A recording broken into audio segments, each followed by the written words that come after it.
preseason. Where did he show you kind of the toughness that he'd be able to fit in and do what you needed him to do at this level? My son played with him at Fayetteville Manlius, and those kids came to our team camp every year. And he's just a tough, hard-nosed, physical kid, excellent student, great parents. Unfortunately, his dad went to a better place, and I've always loved the kid. He's just a great person, And I think he had thought about playing some ball somewhere, and then he had that difficult time in his life that he had to overcome. He and his family, and he had to be there for mom and the family, and just a great testament to Nate Cate as a person. And then I think he asked Wolf, I think his dad would let me walk on. I got one wind of it, and then he called and stopped by the office, told him I'd love to have him in the program. So that's kind of how that whole thing came about. But I've known him since he was 13, 14 years old, whenever it was we first got here. And he was knocking the hell out of Wolf in practice, and I said, who's that guy?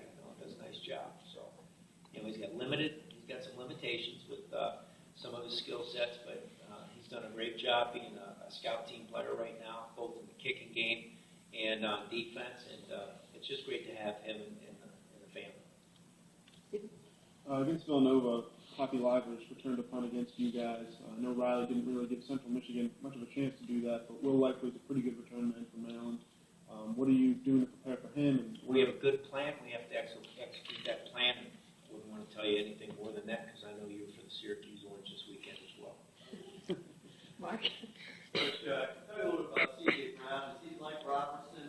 Or is he kind of a dual threat guy? Well, yes and no. The schemes are different. He's a very good football player, and at any time he can hurt you. He really hurt West Virginia with both his feet and his arm. Two plays jump out at me. The first one was, the zone read in the run game. He had a zone read, took it outside. Three guys on one blocker, and he split all three of them and took it down the sideline for a touchdown. And then in the passing game, West Virginia presented a cover two with a trap concept. The corner's trying to trap the slot receiver visually. Problem was, nobody jumped outside, or no one ran an outside route. Both guys went vertical.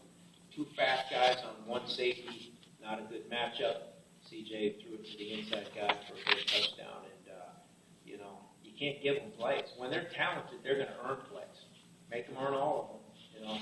If we got a guy in coverage and he's hip to hip and he's playing the football and their guy makes a great play, go to the next play. The ones you can't swallow are the ones where a guy's wide open because you gave him one.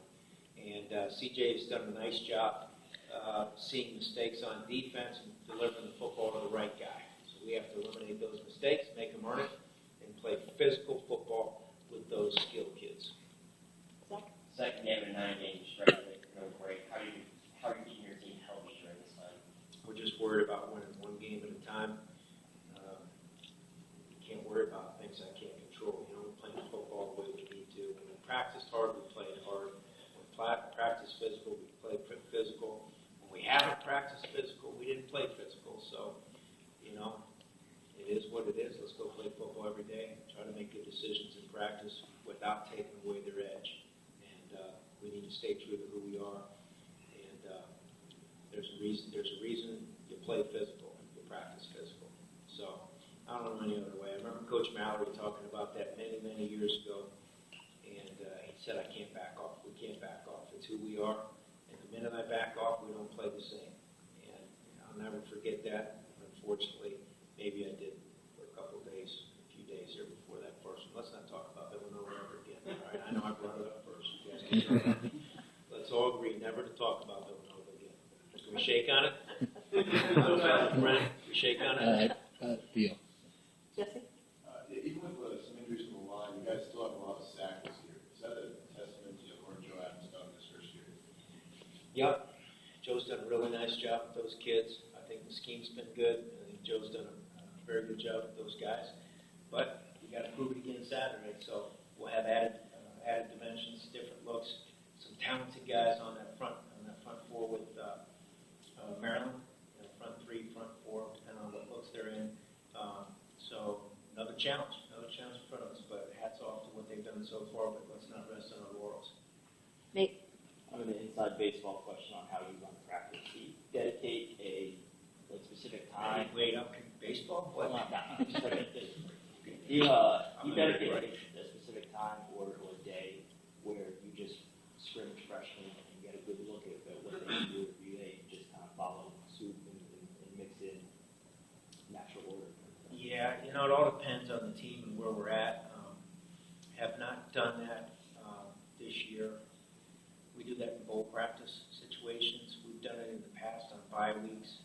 The bye week this year was getting guys who were ready to play the way we expected them, to be honest with you. We do kickoff practice early in practice, a little bit different than some people. We have this period we call cloud of dust. It goes back to Woody Hayes, 3 yards of cloud of dust. I grew up in Ohio, and we try to set the tone in practice. And we go live with the ones, live with the twos for 3 plays, 6 plays total, and it's 3 yards. And we tally who wins the first one, the second one. And there's a winner, there's a loser, and we call spade a spade and try to kick off practice that way. But we really don't have anything designated where we can do that. The numbers at Syracuse, like I've mentioned in the past, same as Stanford, don't afford you the luxury to do some of those things that we did in schools where you could have an abundance of walk-ons because, tuition was affordable and opportunities to try to earn a scholarship. We're a little bit different with numbers, so hard to do some of those things. Brett?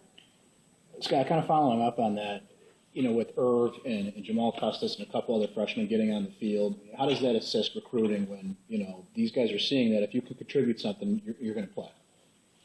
Well, I think it always helps when you have young talent playing for you. When you get to championship level, you have old talent playing for you in abundance as well. But I think it does show, to a large degree, the quality job that our assistant coaches have done in recruiting. Irv Phillips, I got a ton of questions. Why'd you take Irv Phillips, the guy from Connecticut?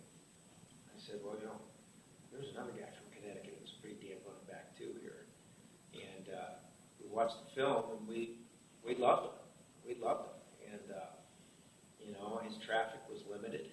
He wasn't a really star recruit. I don't know how many of those things he had next to his name, but he's a damn good football player. And then when you met him, any of you guys that met him, you fall in love with the kid. The kid loves football. He got a great mom, great family. His high school coach is one of the winningest coaches in the history of Connecticut football. And when a guy like that, when a high school coach tells you this is a special kid, I just have flashbacks to, my dad talking about, if this coach says this kid can play, he must be pretty damn good. And that's the way the whole staff felt about him. So, everybody says New England kid, all that baloney. He's a good player, but he's got to prove it this weekend. It can't be one and done now. You know what I mean? So he needs to step up and do it again. So Floyd Little feels good about the pedigree coming in from Connecticut. Time for a couple more questions, Tad. Coach, we're 3 weeks into the season. What are you most proud about regarding this team? Well, I think tough question this early. We have that counterbalance thing going on right now. Played horrible, played really well. Where's reality? So I'm reluctant to say anything more than I like the fact that when we put the process out there and told them what we felt like we needed to do to improve daily, they took it, they buckled up, they tightened up their chin straps a little tighter, and went to work. So that would probably be the biggest thing right now. It's early in the season, so we got a lot of work to do to feel good about ourselves. Zach. You talk about how you want to take it one game at a time, but how do you avoid looking ahead to Notre Dame? There are no buts. Maryland. Stephen? We saw that you offered, or the staff offered, a 2015 quarterback. I've talked with Coach Lester about it a couple times and said for a while that wasn't kind of the plan. Something happened to change that, or? Like I mentioned to you before a couple of weeks ago, recruiting is fluid, and there's going to be ebb and flow back and forth and all over. Just keep looking for the best best players that fit? Is this guy not fit? Is this number fit? It's ever changing, daily.